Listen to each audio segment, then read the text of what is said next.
मैं दैवी शक्तियों से संपन्न एक महान सन्यासी हूँ। तुम्हारी हिम्मत कैसे हुई मुझ जैसे सन्यासी से इंतजार करवाने की? अगर हम किसी भी काम को पूरी करुणा और ध्यान से कर पाए, वो भी बिना उस काम को खुद से जोड़े, तो शायद हम उस काम को सबसे अच्छे तरीके से कर पाएंगे। यह बहुत ही प्राचीन कहानी है। एक ऋषि थे कौशिक, जो बाद में भारत में बहुत प्रसिद्ध हुए।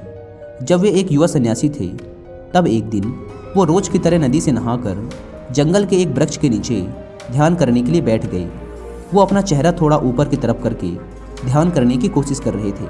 उसी पेड़ के ऊपर एक चिड़िया बैठी हुई थी। चिड़िया ने अपनी गंदगी उन युवा सन्यासी के चेहरे पर गिरा दी। यह देख उन युवा सन्यासी को बहुत क्रोध आया, क्योंकि वो अभी अभी नदी से नहाकर आए थे और ध्यान में डूबने की कोशिश कर रहे थे। लेकिन इस चिड़िया की वजह से अब उन्हें दोबारा नदी में डुबकी लगानी पड़ेगी। सन्यासी की आंखें क्रोध से लाल हो गई। उन्होंने उस चिड़िया की तरफ बड़े गुस्से से देखा। उन्होंने उस चिड़िया को ऐसे घूरा कि वह चिड़िया पल भर में ही जलकर राख हो गई। यह देख उन युवा सन्यासी को बड़ी आत्मिक शांति मिली। उन्हें खुशी हुई कि चलो मेरी तपस्या की शक्तियाँ कुछ तो काम आ रही हैं। उन्होंने दोबारा नदी में स्नान किया और अपनी साधना करने बैठ गए। दोपहर होने पर वह भोजन के लिए जंगल के पास वाले गांव में भिक्षा मांगने गए। वहां एक घर के बाहर खड़े होकर उन्होंने आवाज़ लगाई, भिक्षाम देही। अंदर से किसी स्त्री की आवाज़ आई, कृपया थोड़ा इंतजार करो, मैं कुछ देर में आ रही हूँ। यह सुन उन युवा सन्यासी को क्रोध आ गया, क्योंकि आज सुबह सुबह ही उन्हें परेशान करने वाली एक चिड़िया को उन्होंने अपनी नज़रों से ही जलाकर राख कर दिया था। इस घटना ने उनके आत्मिक घमंड को हवा दे दी थी। उन्होंने और जोर से चिल्लाकर कहा, भिक्षाम देही। अंदर से फिर उसी स्त्री की आवाज़ आई, कहा ना कृपया थोड़ा इंतजार करो, मैं आ रही हूँ। यह सुन वे युवा सन्यासी और क्रोध से भर गए। उन्होंने और जोर से आवाज़ लगाई, भिक्षाम देही। वह लगातार आवाज़ लगाते रहे। तभी अंदर से एक महिला हाथ में भोजन की थाली लिए बाहर आई। युवा सन्यासी ने उस पर चिल्लाते हुए कहा, मैं दैवी शक्तियों से संपन्न एक महान सन्यासी हूँ। तुम्हारी हिम्मत कैसे हुई मुझ जैसे सन्यासी से इंतजार करवाने की? इस पर उस महिला ने कहा, तुम्हें जल्दी किस बात की है? मैं अपने पति को खाना खिला रही थी। वो दोनों आंखों से अंधे हैं, कुछ देख नहीं सकते, पर तुम तो थोड़ा इंतजार कर सकते हो ना। युवा सन्यासी ने गुस्से से महिला की तरफ देखा। महिला ने कहा, तुम मुझे ऐसे घूरो मत, मैं कोई चिड़िया नहीं जो जलकर भस्म हो जाऊंगी। यह सुन उन युवा सन्यासी की आंखें फटी रह गईं। उन्होंने पूछा, लेकिन यह तुम्हें कैसे पता? महिला ने कहा, उससे कोई फर्क नहीं पड़ता, लेकिन तुम मुझे ऐसे घूरो मत। सन्यासी ने सोचा, उस घने जंगल में तो आसपास कोई भी नहीं था, फिर इस महिला को उस चिड़िया के बारे में कैसे पता? उन्होंने पूछा, कृपया आप बताइए कि यह आपको कैसे पता चला? महिला ने कहा, मैंने कहा ना कि उससे कोई फर्क नहीं पड़ता, और आप जिस घमंड से अभी भरे हुए हैं, ऐसी हालत में आप कुछ सीख भी नहीं सकते। सन्यासी हाथ जोड़ते हुए बोली, तो फिर आप मुझे अपना शिष्य बना लीजिए। महिला ने कहा, मैं एक गृहिणी हूँ, मैं किसी को अपना शिष्य नहीं बनाती, लेकिन मैं आपको अपने गुरु का पता जरूर बता सकती हूँ, आप उनके शिष्य बन सकते हो। महिला ने उन युवा सन्यासी को अपने गुरु का पता बताया। उस पते के अनुसार वह युवा सन्यासी पास के ही एक नगर में पहुँच गए। फिर वह और अंदर जाते रहे। फिर थोड़ी देर में वो कसाई की गली में पहुँच गए। उन्होंने देखा चारों तरफ मांस के टुकड़े लटके हुए थे। उन्होंने सोचा, शायद मैं गले पते पर आ गया हूँ, लेकिन पता बिल्कुल सही था। वे एक ब्राह्मण थे, उनका कसाईयों की गली में देखा जाना भी पाप था। उन्होंने सोचा, मैं किसी कसाई को अपना गुरु नहीं बना सकता, लेकिन फिर भी वो आगे बढ़े। उन्होंने लोगों से पता पूछा। लोगों ने इशारे से बताया कि यह इंसान उस दुकान में रहता है। वे वहाँ गए।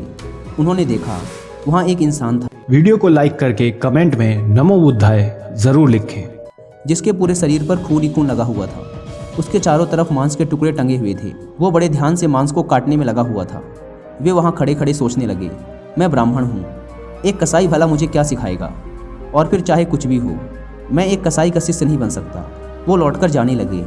तभी उस इंसान ने उन्हें उनके नाम के साथ पुकारा। उसने कहा, महात्मा कौशिक, आपको उस स्त्री ने मेरे पास भेजा है ना? यह सुन वे युवा सन्यासी अवाक खड़े रह गए, क्योंकि उन्होंने अपना नाम अब तक किसी को बताया ही नहीं था। फिर यह इंसान उनका नाम कैसे जानता था? उसने कहा, आप थोड़ी देर इंतजार करिए, मैं अपना काम पूरा कर लूँ। वे सन्यासी वहीं खड़े रहे। उन्हें उस कसाई घर में घुटन हो रही थी। थोड़ी देर बाद उसने अपना काम खत्म कर उन युवा सन्यासी के पास आकर कहा, आप मेरे घर चलें, हम वहीं बैठकर बात करेंगे। वे दोनों घर आ गए। घर आकर उसने उन्हें बैठने को कहा। और खुद जाकर स्नान कर साफ सुथरे कपड़े पहनकर बाहर आया। बाहर आकर उसने कहा, आप थोड़ी देर और इंतजार करें, तब तक मैं अपने बूढ़े माता पिता की सेवा करके आता हूँ। वो गया। उसने अपने बूढ़े माँ बाप की सेवा की, उन्हें खाना खिलाया और फिर वह आकर उन युवा सन्यासी के पास बैठ गया। उसने पूछा, बताइए क्या प्रश्न है आपका? उन युवा सन्यासी ने कहा, सुबह वह महिला उस चिड़िया के बारे में जान गई थी और यहाँ आप मेरे आने से पहले ही मेरे बारे में सब कुछ जान गई। आप ये सब कैसे जान पाते हैं और ये सब कैसे जाना जाता है? मैं बस उसका तरीका जानना चाहता हूँ। उस इंसान ने कहा, बड़ा आसान है, बस किसी भी काम को पूरी भागीदारी और ध्यान के साथ कीजिए, चाहे वह कोई सा भी काम हो। वह महिला अपने अंधे पति का ध्यान रखती है। वह उस काम को पूरी लगन और भागीदारी से करती है। वह उसमें कोई कमी नहीं छोड़ती। मैं अपने माता पिता की सेवा करता हूँ, मैं उसे पूरे ध्यान से करता हूँ, उसमें कोई कसर नहीं छोड़ता। मैंने कसाई बनना चुना ताकि मैं जानवरों को कम से कम कष्ट पहुँचाकर काट सकूँ। अगर ये काम मैं नहीं करता तो कोई और करता, और पता नहीं वो जानवरों को मारने से पहले उन्हें कितना कष्ट पहुँचाता। मुझे लगता है कि मैं इस काम को सबसे अच्छे तरीके से कर सकता हूँ, इसलिए कुछ भी करो उसे पूरी करुणा, भागीदारी और ध्यान के साथ करो। जब हम किसी काम को ऐसे करते हैं तो हमारे खुद के विचार शांत हो जाते हैं, और जब हमारे खुद के विचार शांत हो जाते हैं तब हमारे आसपास जो भी लोग होते हैं उनके मन में चलने वाले विचार भी हम पढ़ सकते हैं और उनके बारे में जान सकते हैं, जैसे कि उस महिला ने तुम्हारे विचारों को पढ़ लिया था। इस कहानी से हमें सीखने को तो यही मिलता है कि हम कुछ भी करें उसे पूरी करुणा के साथ करें, वो भी किसी भी काम से अपनी पहचान जोड़े बिना।